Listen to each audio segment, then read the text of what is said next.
자, 이번 시간에는 저번 시간에 이어서 사회화에 대해서 다시 좀 더 공부를 해보도록 하겠습니다. 저번 시간에 우리가 편집 과정에서 뒷부분이 좀 잘렸기 때문에 그것을 다시 조금만 더 설명을 하고 나머지 개념을 설명하도록 이렇게 하려고. 저번 시간에 어떤 얘기를 선생님이 했냐면 사회화기관은 크게 보면 1차적 사회화기관과 2차적 사회화기관으로 나눌 수 있고 그 나누는 기준은 시기와 내용인데 특히 내용에 따라서 1차적 사회기관, 2차적 사회기관 이렇게 나눌 수 있다고 했고 또 하나의 기준은 사회화를 목적으로 설립되었을 때 공식적 사회기관이라고 하고 본래의 다른 목적이 있는데 부수적으로 사회화를 진행할 때 그것을 비공식적 사회기관이다 이렇게 말했어요. 그랬을 때 이렇게 표를 나눠보면 가, 나, 다, 라로 구별할 수 있는데 가는 1차적인 동시에 공식적 사회기관을 말하는 것이다. 그러니까 사회화를 목적으로 만들어졌는데 사회화의 내용은 아주 기본적인 인성, 대소변을 보고 용변을 처리하는 방식 뭐 이런 거를 배우는 기관은 그럼 우리 사회에 뭐가 있겠는가? 라고 찾아봤더니 그런 건 세상에 존재하지 않더라. 이런 얘기였고요. 두 번째, 나에 해당하는 것은 아주 기본적인 인성교육 같은 거를 담당하는 1차적이면서도 동시에 본래의 다른 목적이 있고 부수적으로 사회화를 진행하는 그런 사회기관에는 가족이 대표적이다. 가족은 사회화가 목적이 아니고 성원의 재생산이 가장 큰 목적이라고 했잖아요. 자, 그러면 다는 뭐냐면 2차적인 것, 사회생활에 필요한 전문적인 지식이나 기술 등을 가르치는데 처음부터 사회화를 목적으로 만들어졌다. 그러한 곳에는 학교가 대표적이다 이렇게 말했고 훈련소, 직업훈련소라든가 군사훈련소 이런 것들이 여기에 해당이 된다 이렇게 말했고요. 라에 해당하는 것은 사회생활에 필요한 전문적 지식과 기술을 가르치는 동시에 본래 다른 목적이 있고 부수적으로 사회화가 이루어질 때 가장 대표적인 게 회사를 비롯한 직장이죠. 직장은 이제 우리가 돈벌이가 가장 큰 이익 추구가 가장 큰 목적이라면 사회생활, 회사생활, 직장생활을 하다 보면 살아가는 데 필요한 것을 배우고 익히게 되기 때문에 그것이 우리가 나에 해당이 된다 이렇게 말했고 군대도 나라 지키는 게 제일 목적인데 부수적으로 세상 살아가는 것을 배우고 익힐 수 있다.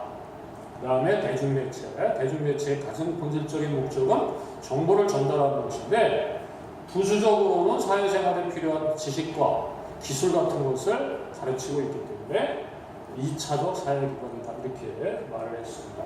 자, 그러면 마무리 정리는 이 정도로 하고요. 이번 시간에는 우리가 세상을 살아가는 데 필요한 것을 배우고 익히는 학습의 과정을 사회화라고 했다면 이 사회화의 종류는 어떤 것들이 있을까 하는 거죠. 그냥 일반적으로 살아가는 데 필요한 것을 배우고 익힌다 이렇게 말하면 사회화라고 하면 그 사회화는 다시 재사회화, 얘기사회화, 탈사회화로 구별할 수가 있겠다 이런 얘기인데요. 이게 영어로 resocialization 이렇게 말하는데 이 재자가 거듭 재자예요. 거듭 다시라는 뜻이거든요. 그러니까 재사회화라고 하는 것은 한마디로 말하면 다시 배우고 익힌다 이런 뜻이죠. 세상은 급격하게 변하고 내가 기존에 배우고 익힌 어떤 지식, 가치관, 기술, 신념 체계 이런 것을 가지고는 이 변화하는 사회에 적용하기가 힘들어서 내가 다시 배우고 익힌다면 그것을 재사회화라고 부릅니다. 그래서 되게 일반적으로는 재사회는 성인기 이후에 어떤 변동하는 사회에 적응하기 위해서 다시 익힐 때 이것을 우리가 재사회화다 이렇게 말해요. 그러면 얘기사회라고 하는 것은 뭐냐면 free socialization 이렇게 말하는데 예자는 우리 여러분 일기예모 할 때 이게 미리 예자예요. 미리 예자. 기자는 기간 기자니까 얘기사회라고 하는 것은 뭐냐면 내가 미리 배우고 익히는 과정이다 이렇게 말할 수가 있어요. 그러면 여러분들이 한 가지 의문을 품어야 되겠죠? 자, 도대체 뭐가 제사회화이고 뭐가 예기사회화이냐? 예를 들어서 노인들이 컴퓨터 교육을 받고 있다. 그러면 이건 제사회화다 이렇게 말하는데, 예를 들어서 신부 수업, 어떤 아가씨가 나중에 결혼했을 때 주부의 역할을 잘 하기 위해서 지금 신부 수업을 받고 있다면, 아니면 뭐 교생 실습이라고 해가지고 나중에 선생님들이 되기 위해서 대학교 4학년 때 일선학교 현장에서 교사가 하는 일들을 배우고 익히는 과정이 있는데 그런 걸 교생 실습이라고 해요. 그 다음에 각종 어떤 오리엔테이션, 우리가 대학에 들어갔을 때 그 대학 생활을 제대로 하기 위해서 뭔가 그 회사에서 조직에서 필요한 것을 배우고 익힐 때, 아니면 유학을 준비하거나 이민을 준비할 때, 이런 것들은 다 예기사회화다 이렇게 불러요. 그러면 여러분들이 하나의 눈치를 채셨어야 되거든요.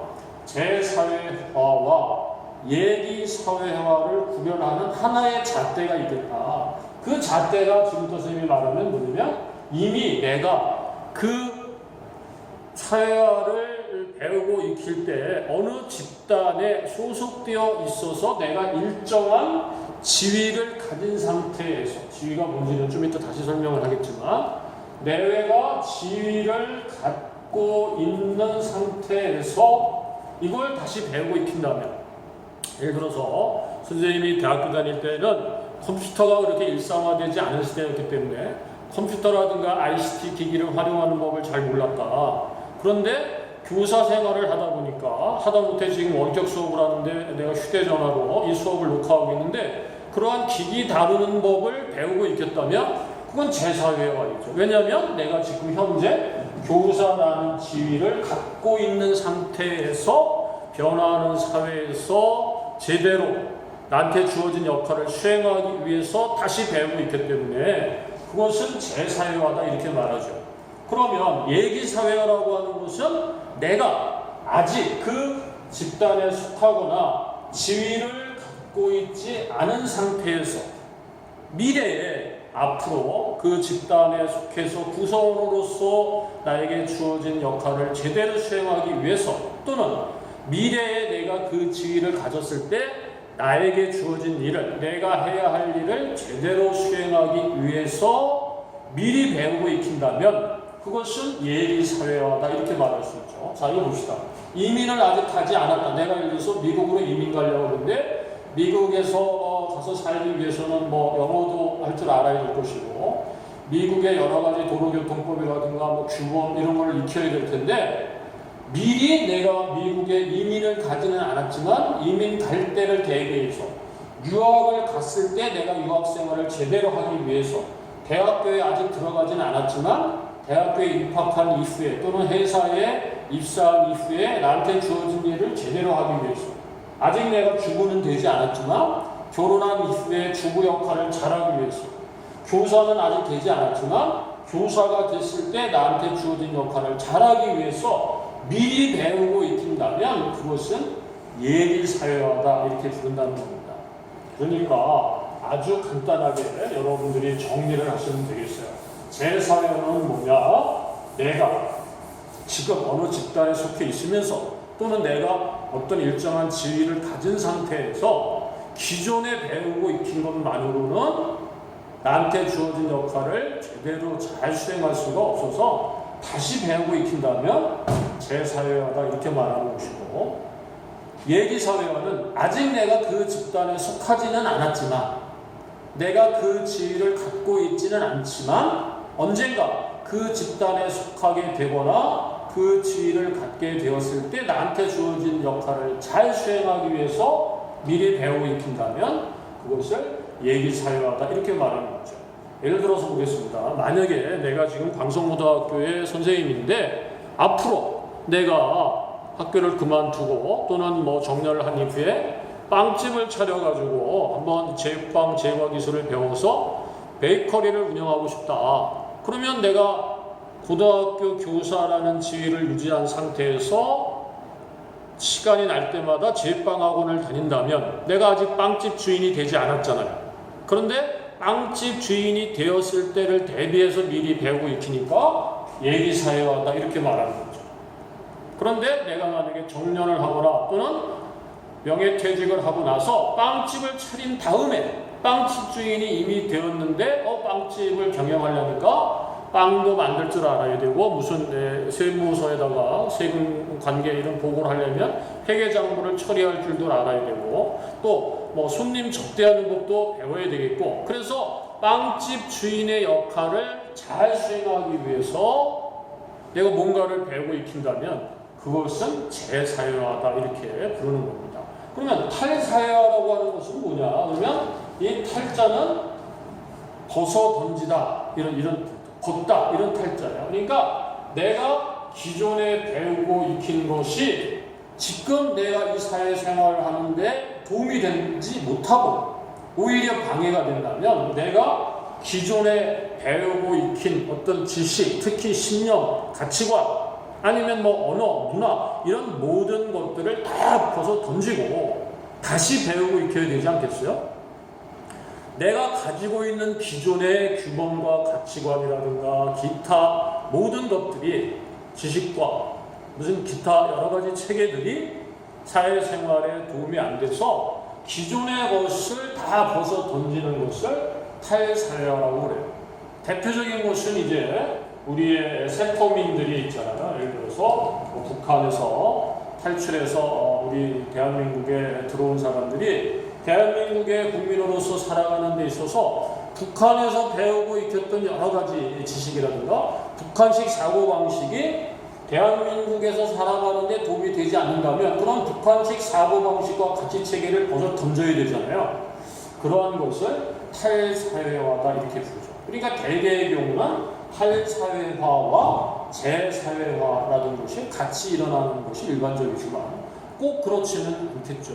그러니까 여러분들이 꼭 이 세 가지를 구별할 수 있어야 됩니다. 자, 내가 기존에 갖고 있는 어떤 가치체계, 신념, 지식, 기술 등이 세상 살아가는데 도움이 안 돼서 기존의 것을 다 벗어 던져야 되겠다. 탈사회화.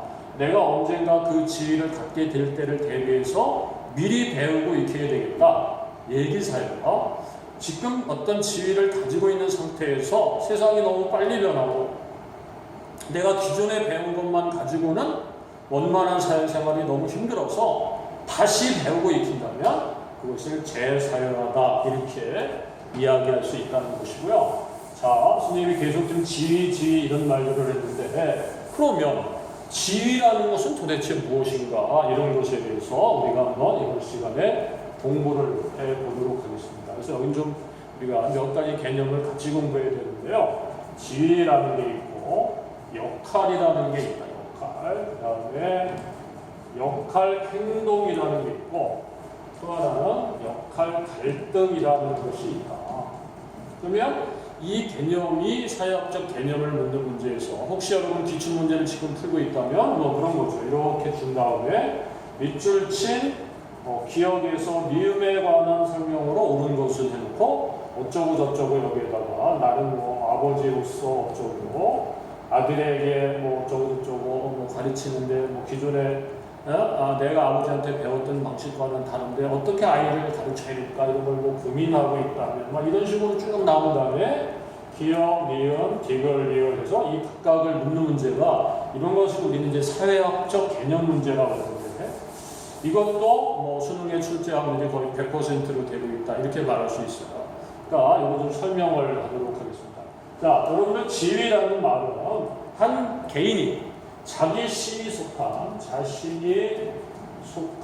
사회, 집단에서 차지하고 있는 위치를 지위라고 그래요. 그래서 우리가 지위 이렇게 부르는 거예요.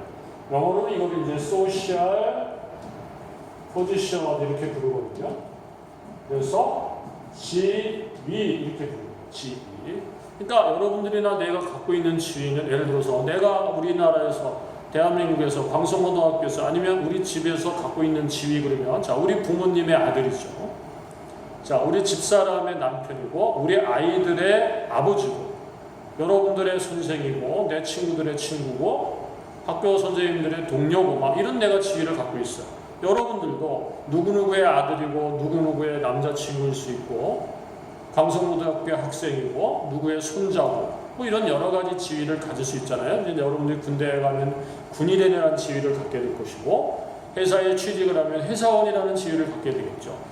이런 것들을 지위라고 해요. 차지하고 있는 위치를 지위라고 하는데 이 지위는 크게 보면 두 가지가 있습니다. 하나는 뭐냐면 귀속지위라는 게 있고 귀속지위, 또 하나는 성취지위라는 게 있어요. 성취지위. 귀속지위라는 것은 뭐냐면 태어남과 동시에 선천적으로 갖게 되는 지위, 선천적으로 갖게 되거나 또는 시간이 지나면 저절로 획득하는 지위를 귀속지위라고 합니다. 예를 들어서 대표적인 게 뭐 남자, 여자, 아들, 딸 뭐 이런 것들이죠. 장남 이런 것들은 태어남과 동시에 갖게 되는 지위니까 예를 들어서 아들, 딸 이런 게 가장 대표적인데 자 그런데 노인이라든가 아니면 청소년이라는 지위가 있잖아요. 노인과 청소년이라는 지위는 선천적으로 갖는 지위가 아니죠. 그런데 노인과 이 청소년은 아주 예외적으로 우리가 귀속지위라고 부릅니다. 왜냐하면 노인이 되기 위해서 특별한 노력을 기울이거나 청소년이 되기 위해서 뭔가 능력을 발휘한 게 아니기 때문이죠. 시간이 지나면 저절로 예를 들어서 우리나라에서는 뭐 65세 이상의 남녀를 우리가 노인이라고 부르고 만 13세부터 18세 사이의 구성원들을 청소년이라고 부른다면 청소년이라는 지위는 노인이라는 지위는 저절로 시간이 지나면 갖게 되는 지위죠. 그러한 경우는 귀속지위다 이렇게 부른다는 거예요. 그와 반면에 성취지위라고 하는 것은 그럼 뭐냐? 성취지위라고 하는 것은 그렇죠. 후천적으로 내가 어떤 노력을 기울여서 갖게 된 지위를 획득한 지위를 성취지위라고 그래요. 대표적인 것이 뭐 아버지, 어머니. 내가 가만히 있다고 해서 아버지가 되지는 않잖아요. 그렇죠? 교사, 학생, 군인, 회사원 뭐 이런 것들은 내가 후천적으로 어떤 노력을 기울였기 때문에 갖게 되는 지위를 우리는 성취지위라고 그래요. 아까 선생님이 빵집 주인이다. 그럼 빵집 주인은 저절로 되질 않았잖아요. 그러면 빵집 주인이다. 이런 걸 성취지위라고 하죠. 교사도 뭐 야구 선수 이런 것들은 다 후천적인 노력에 의해서 갖게 되었기 때문에 우리는 이것을 성취지위다 이렇게 불러요. 그러면 우리가 세상을 살다 보면 어떤 지위를 갖게 되면 반드시 그 지위에 대해서 기대되는 행동이 생깁니다. 이런 것을 우리는 기대되는 행동 양식이다 이렇게 부르고 이것을 역할이라고 그래요. 역할. 한문으로는 이렇게 씁니다.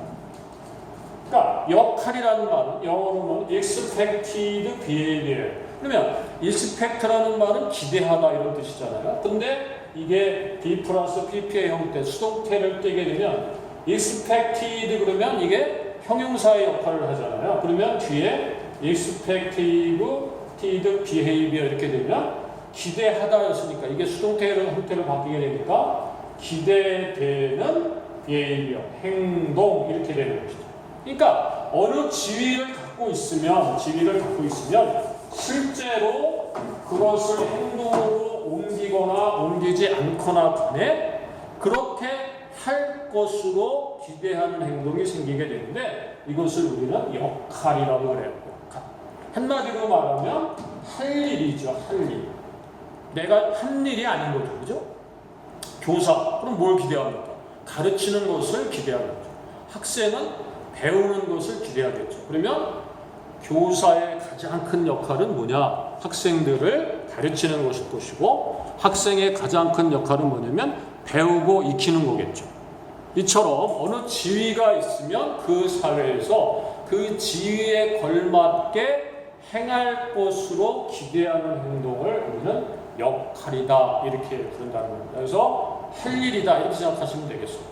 그러면 역할 행동이라고 하는 것은 뭐냐면, 역할 행동이라고 하는 것은 뭐냐? 역할 행동이라고 하는 것은 실제로 한 일 또는 하는 일을 우리가 역할 행동이라고 하죠. 영어로 말하면 doing 또는 have done의 개념이죠.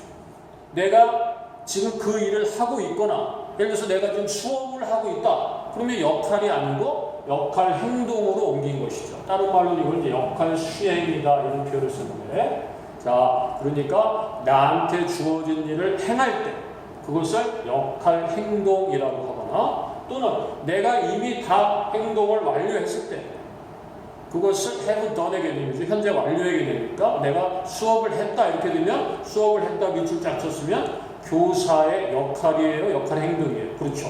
역할 행동이 되는 것이죠. 여기에 왜 이렇게 중요하냐면, 자 봅시다. 시험 문제는 뭐가 그렇게 잘 나오냐면 이 역할과 역할 행동에 대해서 구별하는 문제가 잘 나옵니다. 자, 그러면 그 사람이 그 일을 잘했다 또는 못했다, 그리고 그것에 대한 반대급부로 어떤 보상과 제재가 주어진다면 역할에 대해서 보상과 제재가 주어지겠습니까? 역할 행동에 대해서 보상과 제재가 주어지겠습니까? 그렇죠. 역할은 실제로 아직 하질 않았기 때문에, 할 일에 불과하기 때문에 평가할 수가 없죠. 잘했다 못했다 이렇게 기대 이상으로 했다, 기대보다 못했다, 기대만큼 했다 이런 평가를 할 수 없잖아요. 그러면 그 평가는 오직 뭐에 대해서만 할 수 있냐면 역할 행동에 대해서만 할 수 있죠. 기대보다 잘했다 그러면 당연히 보상이 주어질 것이고, 이 보상은 뭐 칭찬도 보상일 수 있고, 승진이라든가 뭐 보너스를 주는 거 이런 것도 보상에 해당이 되겠죠. 아니면 기대보다 못했다, 기대처럼 하지 않았다 그러면 이제 제재가 가해지겠죠. 비난을 하거나 욕을 하거나 벌을 주거나, 심하면 뭐 회사에서 사직을 당하거나, 또 쉽게 말하면 강제퇴직을 당하거나, 학교에서 퇴학을 당하거나 뭐 이런 거겠죠. 그러면 여러분들이 여기서 주의할 게 있죠. 만약에 내가 수업을 열심히 한다 또는 수업을 열심히 하지 않는다 그러면, 수업을 전혀 하지 않는 차디창이라고 칩시다. 그러면 나는 광성고등학교의 교사예요, 아니에요? 교사죠. 다만 나는 내 역할을 제대로 수행하지 않았다 이렇게 되는 거죠. 여러분들이 수업 시간마다 잠만 잔다. 학생이에요, 학생이 아니에요? 학생이죠. 다만 학생의 역할을 제대로 행동으로 옮기지 않았다 이런 말을 들을 수 있는 것이죠. 그러니까 꼭 기억해야 됩니다. 학생의 역할은 공부하는 것인데 그 공부하는 것에 대해서는 평가할 수가 없다. 왜? 행동으로 옮기질 않았으니까. 그런데 그 역할에 대해서, 즉 기대하는 것에 대해서 기대보다 더 잘 수행을 하면 보상이 주어질 것이고, 기대보다 더 잘 수행하지 못하면 제재가 이루어지게 됩니다. 이것을 우리는 역할 행동이라고 하니까 머릿속으로 꼭 기억해야 될 것이 뭐냐면, 하늘이 무너져도 역할에 대해서는 평가할 수가 없고, 평가할 수 없으니까 보상과 제재도 이루어질 수가 없다 이런 뜻입니다. 자, 그러면 역할 행동을 우리가 배웠으니까 역할 갈등이라고 하는 것은 뭐냐면 이런 겁니다. 역할 수행의 우선순위가 정해져 있지 않아 어떤 역할을 먼저 수행할 것인가를 놓고 겪는 고민, 갈등, 이것을 우리는 역할 갈등이라고 합니다. 자, 예를 들어서 내가 어떤 지위가 주어졌을 때 이 일도 해야 되고, 즉 역할 1이 있고 역할 2가 있다고 치면 역할 1을 먼저 수행하고 역할 2를 수행한다면 고민이 없는데, 그 우선순위가 정해져 있지 않을 경우에 역할 1을 수행해야 하나? 역할 2를 수행해야 하나? 선택을 둘러싼 고민입니다. 한마디로 말하면 선택을 둘러싼 고민이다 이렇게 말할 수가 있는 겁니다. 그러니까 예를 들어서 이런 겁니다. 간단하게 생각해 보시면 역할 갈등이라는 것이 뭐냐?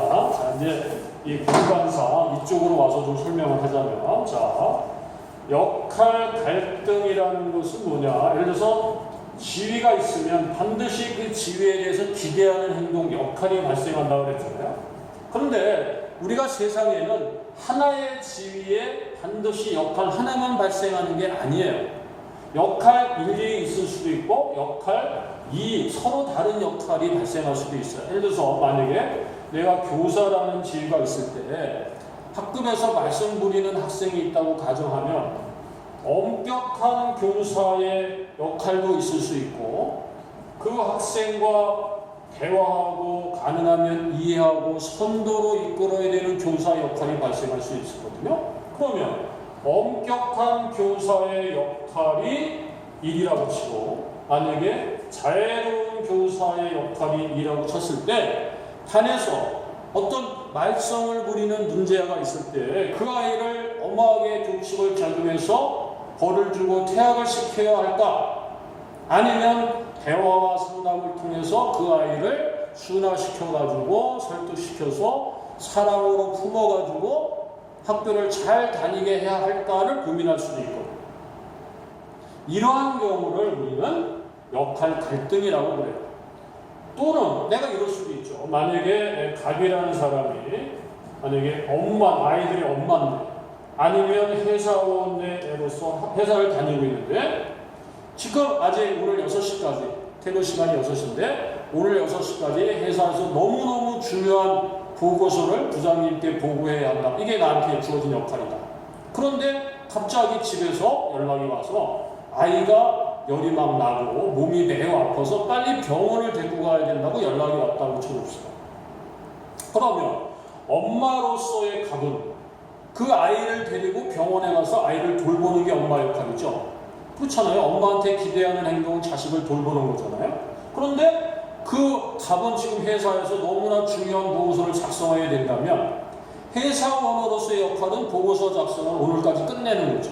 자, 이럴 때 내가 집에 가서 아이를 데리고 병원에 가거나 아이를 돌봐야 될지 기다리라고 하고 회사에서 보고서를 작성해야 할지를 만약에 선택에 고민을 한다면 그렇다면 이런 것도 역할 갈등이라고 하죠. 그러니까 역할 갈등은 두 가지가 발생하는 거죠. 지위가 하나일 때 발생하는 역할 갈등을 우리는 역할 긴장 이렇게 불러요. 역할 긴장. 그리고 지위가 2개 이상이고 따라서 역할도 2개 이상이 발생해서 선택을 둘러싼 고민이 생겼다면 그것을 우리는 역할 모순이라고 합니다. 다시 한번 정리합니다. 지위가 하나인데 지위는 하나인데 기대되는 행동이 서로 상반되어서 어떤 역할을 할까를 고민하고 있다면 역할 긴장 이렇게 부르는 거고 지위가 2개 이상이고 지위가 2개 이상이 발생이 되고 따라서 역할도 2개 이상이 발생이 되어서 어떤 역할을 먼저 수행해야 할지를 고민하고 있다면 그것은 역할 모순이다 이렇게 부른다는 거예요. 왜 선생님이 이것을 이렇게 강조하냐면 시험에 수능에서 한 서너 번 나왔을 때 오답률이 굉장히 높았던 쉽게 말하면 학생들이 많이 틀렸던 이런 문제예요. 시험 문제 어느 게 나왔냐면 이런 적이 있어요. 나는 학급의 반장인데 지금 우리 반 그부들이 교실에서 엄청 떠들고 있다. 기업 아이들을 조용히 시켜야 할지 니은 같이 어울려서 뛰어놀아야 할지 고민이다. 자, 이런 시험 문제가 나온 적이 있거든요. 이것은 역할 갈등에 해당이 되느냐 해당이 되지 않느냐 된다면 역할 반장이라는 지위가 하나니까 역할 긴장에 해당이 되느냐 이런 게 실제로 시험에 나온 적이 있죠. 그래서 많은 학생들이 이것은 둘 중에 하나를 선택하는 고민이니까 이것은 역할 갈등이고 그 중에는 역할 긴장이다 이렇게 답을 했겠죠. 그러나 틀린다는 사실이죠. 왜 역할 갈등이 성립하지 않는가? 가만히 생각을 해보십시오. 그러면 여러분들은 아마 눈치를 챘을 겁니다. 역할이라는 게 뭐라고 그랬어요?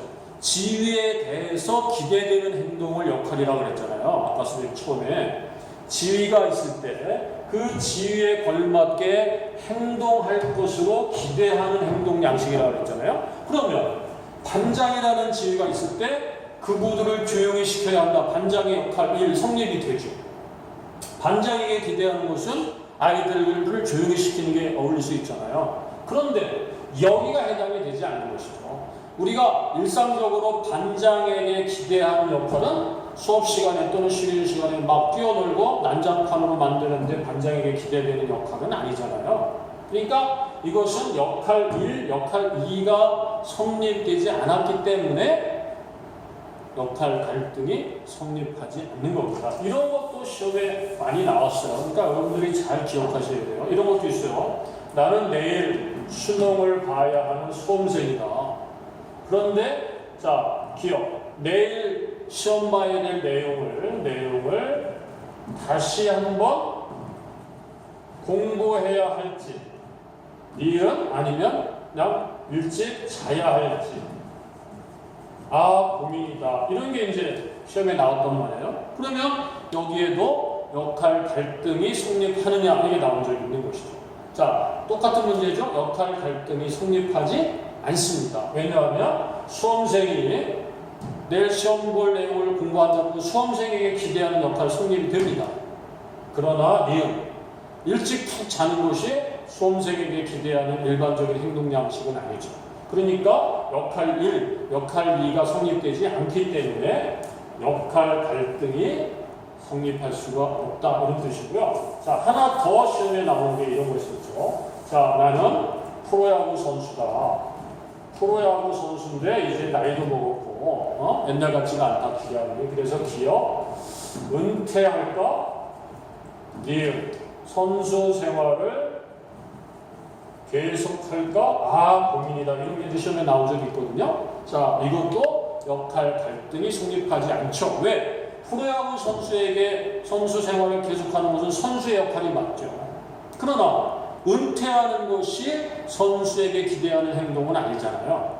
그러니까 여기도 역할 갈등이 성립할 수가 없다, 이렇게 이야기하는 겁니다.